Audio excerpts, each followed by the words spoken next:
just before the sun completes its Bardo phase and enters its nova phase. And the activations we're participating in now allow for that 500 to 1,000 year period for evacuations of life forms through natural ascension and bioregenesis processes, because otherwise, because of what's taking place with the solar gates, we would have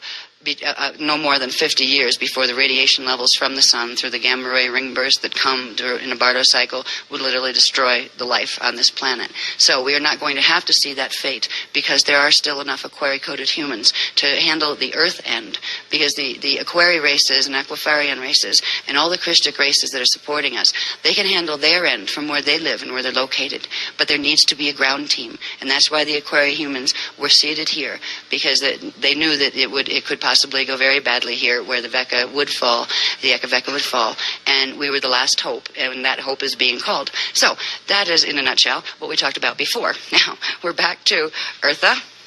Universal Stargate 3, and Earth,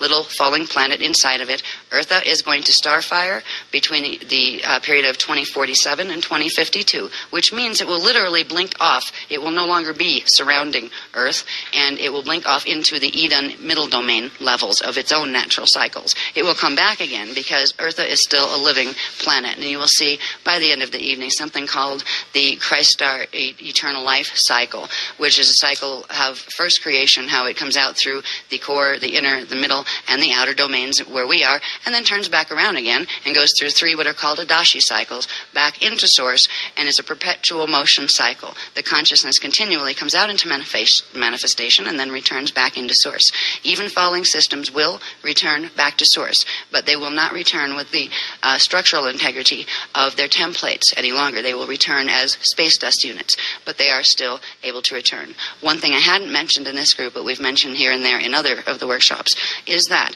anything that is going into a fall system that is past the point where it can receive a regenesis or an ascension host, where it does have to go through space dust return, if there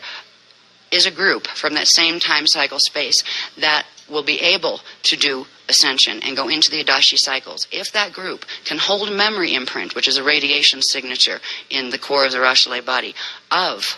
the other life forms, or a planet, be it a planet, a person, a race line, whatever, if the Christic imprint of their original imprint before the fall can be held as memory, if they can be remembered, and despite what horrible things certain races might have done as they fell, but remember, once upon a time, they were Christic too, just like the ones who still are. And if they can be remembered with love, and their race lines can be remembered, we can carry that signature back with us, and they will be actually able, as space dust, once they go through that, be able to return in an Adashi cycle and pick up that imprint, so they can actually go back to source whole. But it is a longer process. So the fact that we can remember, this is part of why for the whole time they have been telling us about the fallen angelic races. Somebody has to remember them with love, because they don't remember themselves anymore. But if we can remember with love what they once were, and that they were created in the Cryst, the eternal life cycles, just like we were, we will be able to give them back that template, and they will be able to reassemble themselves as they go back into source,